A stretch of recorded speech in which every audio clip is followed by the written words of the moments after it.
Hello students, I am Muhammad Mawar Siddiqui, your science teacher. Today we will discuss about one more topic from chapter first. The name of chapter first is matter and its nature. In this chapter, first of all, we will go through the topic metals and non-metals. Student, please listen carefully. Metals are generally hard solids. Metals जो होते हैं ये सामान्यतः ठोस होते हैं, कठोर होते हैं. Sodium a soft solid and mercury a liquid are exceptions. लेकिन कुछ ऐसे मेटल्स हैं जो कि अपवाद के रूप में हैं, जैसे कि आपका सोडियम जो है ये हार्ड सॉलिड ना हो करके सॉफ्ट सॉलिड होता है, और लिक्विड जो है ये आपका लिक्विड मरकरी आपका लिक्विड फॉर्म में होता है, तरल अवस्था में होता है. Metals have a lustre called metallic lustre.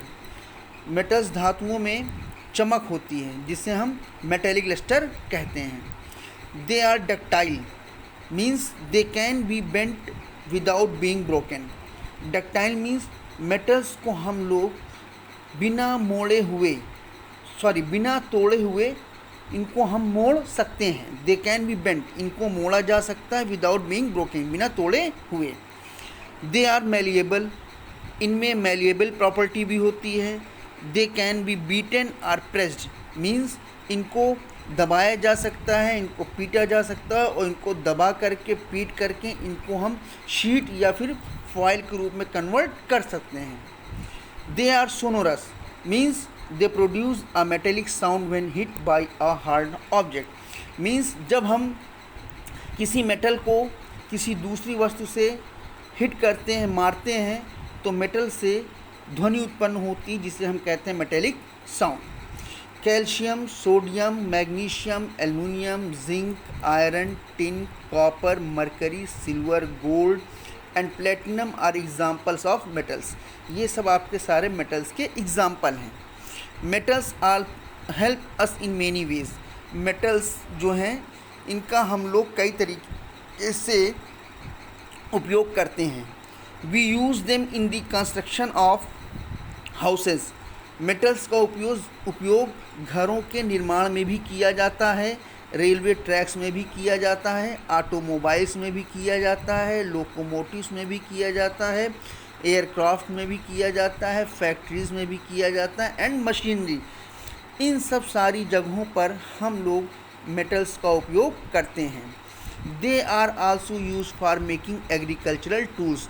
और मेटल्स का उपयोग करके हम लोग कृषि से संबंधित जो भी उपकरण होते हैं उनको भी बनाते हैं.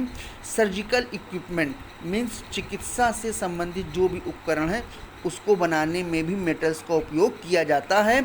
इलेक्ट्रिकल अप्लायंसेस मीन्स विद्युत से चलने वाले जो भी उपकरण हैं उनको बनाने में भी मेटल्स का उपयोग किया जाता है. अटेंसिल्स, बर्तन and cutlery. In addition they play a key role in the transmission of electricity from the place where it is generated to the places where it is used. Means जहाँ पर हम लोग इलेक्ट्रिसिटी का जिस स्थान पर use करते हैं वहाँ पर भी मेटल्स का ही बहुत ज़्यादा उपयोग होती है, या इस मेटल्स की बहुत ज़्यादा भूमिका होती है, और इन्हीं मेटल्स की मदद से हम लोग उन जगहों पर इनका यूज़ करके इलेक्ट्रिसिटी का भी उत्पादन करते हैं. Next heading students, non metals. Metals को कहते हैं धातु, नॉन मेटल्स मीन्स अधातु. Non metals exist in all the 3 states.